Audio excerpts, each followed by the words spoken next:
I have to be thankful, because I was in doubt. When I started to review the classic series of BattleTech novels, I did not expect to find a secret trove of high literature. But I wanted to be fair and tell you, my audience, truthfully, if a book is at least readable. And so far, this was surprisingly often the case. Even books with problems like Ideal War and the Blackthorn books could be entertaining and a good read. I began questioning myself if I was maybe too generous, not thorough enough, not harsh enough as a judge. Were my standards too low? Was I fit to review these novels? But suddenly, vindication. My perspective was affirmed and my worries dissolved. In a library of okay and quite fun, I encountered a trilogy that was not only onerous to read with mediocre plots, it also pissed me off. My friends, may I present to you the Camacho's Caballeros trilogy by Victor Milán. These books tell the story of Cassie Suthorn, the master scout of a 17th Recon Regiment, better known as Camacho's Caballeros. This crazy mercenary outfit from the Southwest Trinity World and the Three Worlds League maintains its colorful local culture and makes an impression everywhere it stands. The books itself are, number 1, Close Quarters. Hired by Handreshka, Uncle Chandy Kurita, a wayward cousin of the coordinator, the Caballeros serve as a corporate security on the planet Hachiman. The high pay should have made them suspicious, because soon they are faced with a conspiracy that involved not only the corporate enemies of Uncle Chandy, but also the local Yakuza, the dreaded ISF, and even the Word of Blake. But mech killer and super scout / spy Cassie Suthorn will save her familia. The second book is Hearts of Chaos. The enigmatic Draconis Combine industrialist Uncle Chandy Kurita owns property on the planet Towne. Upon hearing news of a secret Black Dragon Society's plan to invade, Uncle Chandy dispatches Cassie Suthorn and Camacho's Caballeros to protect his holdings there and organize a local militia to defend against the anticipated attack. To the Caballeros' surprise, Towne has become a faction-ridden shambles. The population rejects all outside intervention, and the Caballeros find themselves fighting the very people they were sent to help. Cassie Suthorn must use a unique woman-to-mech combat style to unify Towne in the face of the Black Dragon threat. And the last book, Black Dragon. Theodore Kurita, samurai tyrant of the mighty Draconis Combine, is celebrating his 61st birthday. Topping the guest list is an unlikely bunch of high-tech troublemakers, Camacho's Caballeros, the toughest team of mercenary Mechwarriors the innersphere has ever seen. But their invitation is more than merely social. Theodore's powerful cousin, Uncle Chandy, has recruited their ace operative, Cassie Suthorn, for a dangerous mission. On a xenophobic planet where honor and duty are worshipped like deities, the freelancing Caballeros are considered barbarians. But Cassie's covert investigation uncovers an insurrection, and Camacho's foreign barbarians could be the only unit with enough guns and grit to save the Draconis Combine from its own fanatics, the ruthless Black Dragon Society. Well, so much the books in their own words. And now let's go to the problems. First, we have the main character. Life has not been kind to Cassie Suthorn. Born as the child of Combine refugees in the Capellan Confederation, her father was killed by a battle mech, her prostitute mother used her to gain favors with the authorities, and her only friend was a guru who taught her his secret martial arts skills that she perfected on her own. Dealing with all this trauma, she became a rugged, antisocial scout that only feels pleasure if she can destroy a mech. But of course, she's also a cunning and adaptable social butterfly that can easily phase in and out of the seedy underworld and the high society, charming men and women left and right. But beneath that she's of course still a vulnerable girl that still fights with his past traumas, but does not want to give in to them. Well, basically we have three complete different personas in one main character. And we have here one of the very, very rare cases where it would have actually been better to make her a multiple personality case, because it's just a complete, unbelievable mess. The purpose why she is so, it's basically because the author wanted to have a complete single fighter badass that is also able to pull off a social driven plot and also garners empathy with the reader. The end is a twisted mess that is Rambo, James Bond, and Jesse Pinkman at the same time. And she's neither badass nor do you have really pity with her, because it's just unbelievable and strange. But you know what? That's actually not the main problem. This is BattleTech, and we had several strange characters. And you still could pull off a good book even with a rather twisted main character. But there is a other, far greater problem. These books were not edited. Quite possible that someone claims to be the editor or that this process was undertaken, but it's quite evidently that it was not the case. And I'm not talking here about a few spelling mistakes or grammar errors. These always occur and they can happen if you switch from one edition to the next one. I'm talking problems with the story, the pacing, and the scenes. And it's quite evident that there was no real story proofreading. For example, there is some funny comment about that scouts have to rely on their eyeballs Mark I for seeing things and detecting enemies and such things, which is fine, okay. But this same comment comes back a few chapters afterwards. So we have 2 times the joke about the eyeballs Mark I. That's not good. And then there's also the problem that one character has her height changing permanently. It is first given in the second book, where in one chapter she is over 2 meters tall.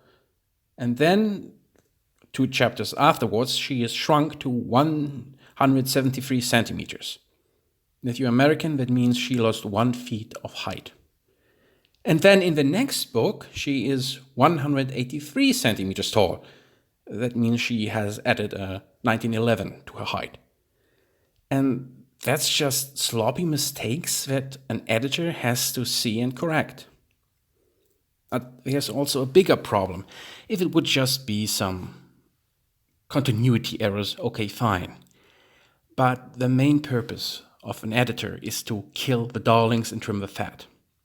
And these terms mean the same thing. If you as an author write a story, you will put in subplots, ideas, comments, anecdotes, maybe characters that you think are, well, they are funny and I always wanted to write about that, or maybe something that's on your mind. But they will start to clutter the story. And they will make it convoluted and difficult to read.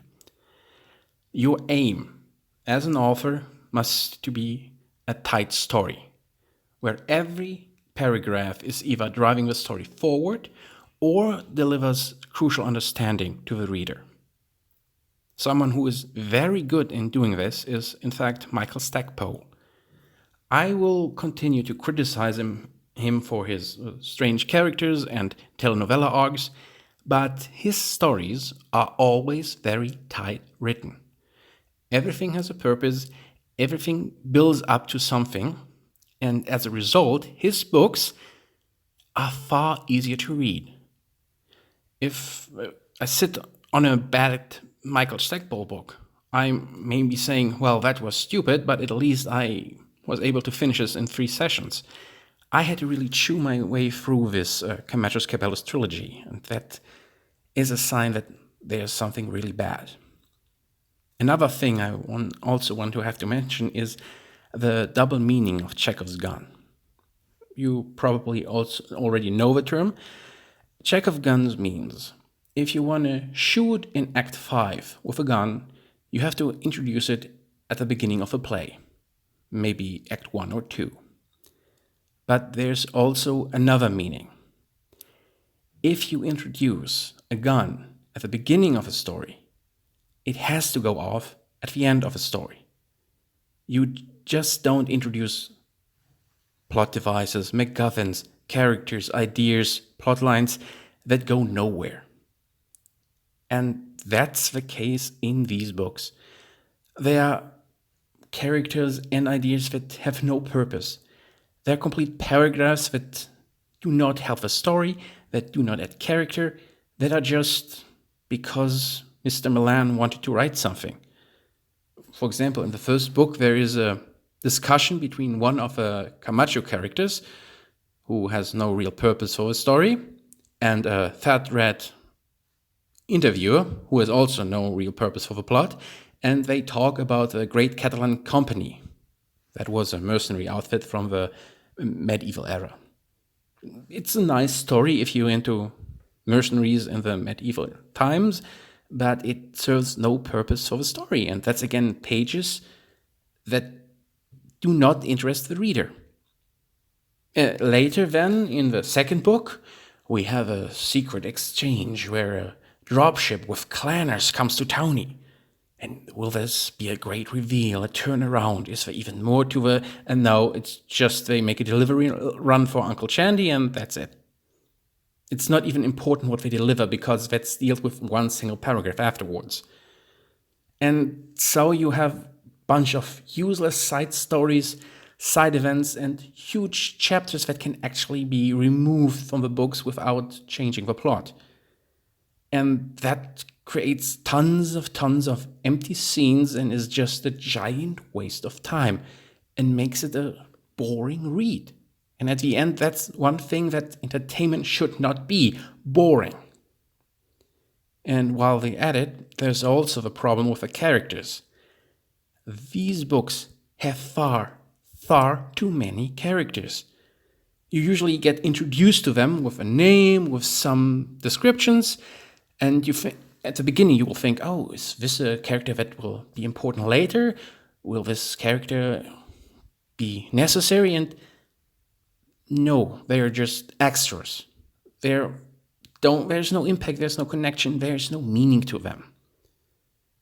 And the only thing that happens from time to time is, that's something Mr. Milán was very fond of, a thridging. Meaning he purposefully builds up a character, lets this character connect to another one, and then kills it off for a cheap emotional impact. But it doesn't work because, frankly, you do not care about these characters. They're just there, you maybe can even remember the name, and I have to say, for most part, that was not even the case. I still don't know what this cowboy guy was. But, yeah. And what's also really bad are the villains. Usually BattleTech tries to have good villains. And mostly these villains are actually the heroes of their own stories. And probably you can read their own stories in another book. That's absolutely not the case here. What we get is a bunch of mustache-twirling villains with overly convoluted plots who purposefully do things just to be evil. For example, do you know the old trope of underling does something slightly off and the big boss decides to kill the underling just to show how bad they are? Yep, that happens in the book. Do you have enemies who just like to hurt children and kick puppies? Well, there are no puppies, but hurting children, yeah, that's in. Killing people at random that have no real impact for the story, I already told you about this, yeah, that also happens. We even get a variation of a holding a damsel hostage. It's in book 2, and a competent villain would have killed the Mechwarrior in question, but no, in these books, it's basically almost like you will marry me. So the villains are certainly despicable, and you can easily hate them, but they're so overly top ridiculous that you do not get really engaged to the story. And there's also basically the problem with the plots. They are not really good. They're box standard, and basically you start the book, you already know how they will end, and the three stories themselves are like B movies, just with unlikable characters and humor that does not work. Actually, thinking about it, the southwestern mumbo jumbo, the pseudo-Japanese culture, weird fight sequences, yeah, they are like the book versions of a Steven Seagal flick. Only it will take far more than 100 minutes to go through it. So what have we at the end? These books are not part of the Essential series. That means if you follow the meta plot of a BattleTech story, you don't have to read them. They're all very, very tedious to read with little to no reward. When I started, I hoped that I could get something about Uncle Chandy or the Word of Blake out of it, but I can tell it to you. The Word of Blake is essentially used as a goons for hire, who for some reason can afford to waste 6 assault class battle mechs doing a suicide missions just while they were preparing to take Terra, but okay. Uncle Chandy, well, you were better off just reading the source book, because you will learn that he is an overweight Kurita guy who is good at business and intelligence work. The only two groups of people who might even enjoy it are those fans who enjoy the southwestern American space, who always wanted to see new Mexican gypsies not forming a circus but a mercenary regiment. If this very particular description is you actually will love these books.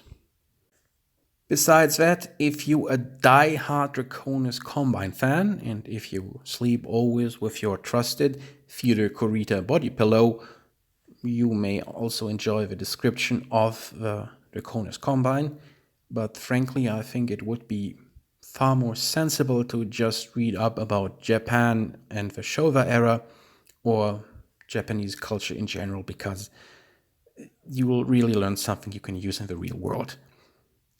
I didn't like the books. They are bad written, they give nothing, they have unlikable characters, and it's just a huge waste of time. And with that, I have to really say, the first time in my review series, these books are not recommended.